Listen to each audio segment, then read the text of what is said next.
Tesla is quietly removing one of their best features from their cars, and it's scaring a lot of owners. And in this video, we'll find out why they're doing it, and we'll figure out how it impacts you as a Tesla owner depending on what vehicle you own. So let's talk about it. If you ask Tesla owners what their favorite feature of their car is, what do you think they'll say? Well, I actually went to a Tesla owners meetup a few years ago and I asked owners what was their #1 reason for buying a Tesla over any other car.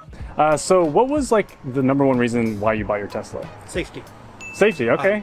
For me, it was the safety. The car keeps me from running into anything. Our first Tesla was the safety for autopilot. It was really the autopilot because my wife drives a lot back and forth. Safety is one of the best features about Tesla vehicles, and Tesla prides themselves on having the safest vehicles on the road. As you can tell, it's led to a lot of adoption for Tesla vehicles. Now there's another feature that Tesla is known for, and it's one of the reasons why I bought my first Tesla. But don't just take it from me, let's go ahead and ask Grok, okay? Grok is in our Teslas. What are some of the best features about Tesla vehicles? Oh, Teslas have tons of cool stuff, like autopilot that basically drives for you on highways. Super handy for long trips. There you go. Quite possibly Tesla's best feature is autopilot. When people ask me about my Tesla, it's one of the very first things they ask about, like, what is autopilot? Well, what is autopilot exactly? Autopilot is basically just two features put together. One part is traffic aware cruise control, and that is cruise control that keeps the distance between the car ahead of you. The second part of autopilot is auto steer. Auto steer is basically the lane centering and lane keeping technology that Tesla really made themselves a name for back in the day when not many cars had lane assist or lane keep technology, or at least they didn't have really good ones. And Tesla was the best at it. And according to Tesla, that is still in beta. Yes, still beta after all these years, sort of like me. Or according to commenters sometimes. Now, full self-driving has been incredible so far on my new Model Y. And if you've been itching to have a new EV in 2025, but you're not quite ready to buy one, then you're gonna be excited for today's sponsor. Climate Exchange is running their 10th annual EV raffle, where the winner can choose any EV on the market. And this year is special because they have 2 ticket options with 2 chances to win your dream EV. The first luxury raffles grand prize is any EV on the market, or even 2 up to $120,000. Or you can choose the more affordable mini raffle where the prize is any EV up to $45,000, just like this rear-wheel drive Model Y here. And they cover all the taxes on the EVs they give away. And to sweeten the deal, Climate Exchange is also giving away 2 additional cash prizes, $12,500 for their second place winner and $7,500 for their third place winner in the luxury raffle. Climate Exchange is a nonprofit that powers state-level solutions to climate change, including expanding EV adoption, building electrification, and public charging. So by entering, you're supporting an important cause while also getting a chance to win your dream EV. Enter today at carbonraffle.org/sly. That's carbonraffle.org/SLYE, or click the link in the description below. Now, you've heard me and Grok talk about this, but let's go directly to the source, okay? Let's go to Tesla's website and read more about autopilot. Tesla.com/features. Okay, features that come with every Tesla. Autopilot is listed first. Well, that makes sense. Autopilot is their flagship technology. Okay, it says, when activated, traffic-aware cruise control adjusts your speed. Auto steer helps stay in your lane, keeping you and others safer on the roads. Every new Tesla comes standard with autopilot. But wait, hold on. No. That's not right. Every new Tesla comes standard with autopilot active safety features. What's the difference between autopilot and autopilot active safety features? Oh, autopilot features, automatic emergency braking, forward collision warning, and so on and so forth. These are all the active safety features of autopilot. Hold on, there's a little 1 right here, meaning you have to read the fine print. Hold on, there's another footnote. More fine print. Let's read the fine print about auto steer. Not available for Cybertruck, Model Y Standard, or Model 3 Standard. Let's get this straight. Tesla Autopilot, which basically is traffic aware cruise control and auto steer, but auto steer, half of that is not available on certain models. But on tesla.com/features, it says features that come with every Tesla. The first thing is listed as autopilot.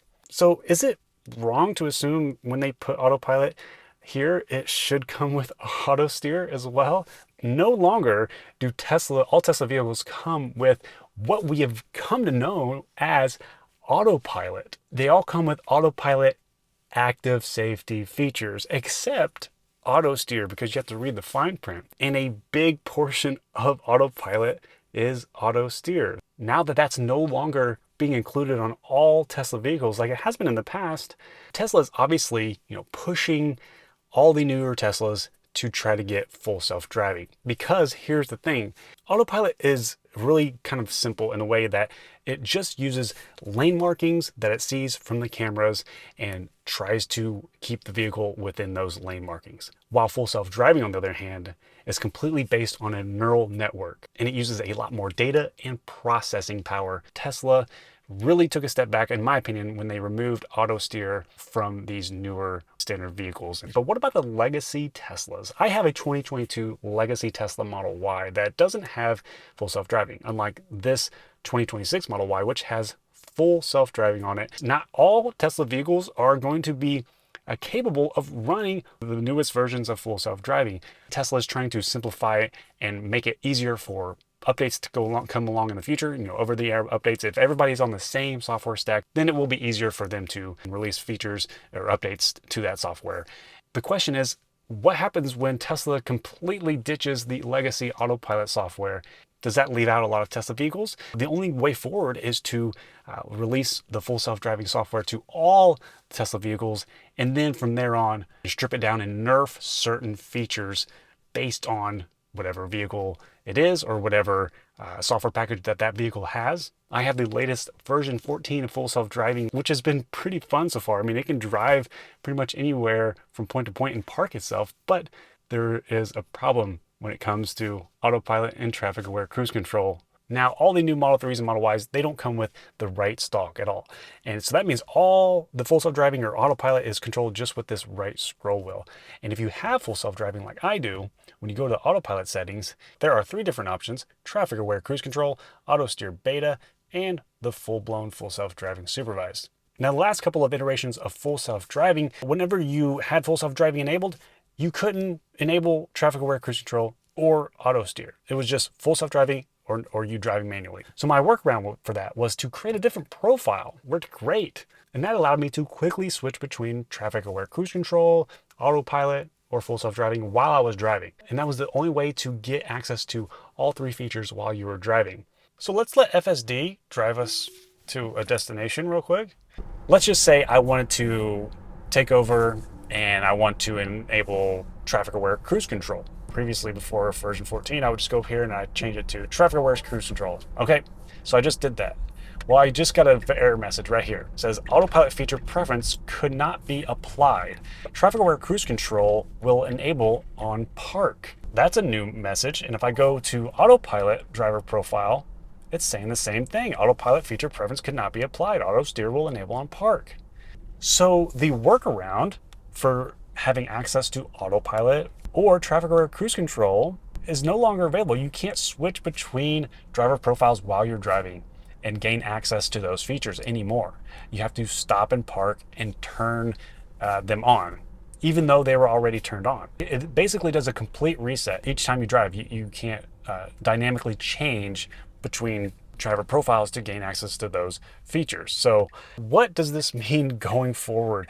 Tesla is obviously trying to get everybody to go to full self-driving. That makes sense. However, I don't want it to come in the form of sacrificing safety, especially for brand new cars that are coming out right now that don't have auto steer. I hope that auto steer and the complete autopilot feature that we've come to know come standard on all Teslas. I hope that the Tesla can find a way to make sure that all of the legacy Tesla models that aren't really capable of running the latest full self-driving software are still able to keep autopilot or even enhanced autopilot. And of course, as FSD improves, it's going to make sense to use that more and more and use the other features like traffic aware cruise control less and less. But still, those are features that came with my car and I expect it to stay with my car. And I would love to be able to switch between them seamlessly like I have been before with the workaround, but it seems like they're slowly taking those things away. So what do you think about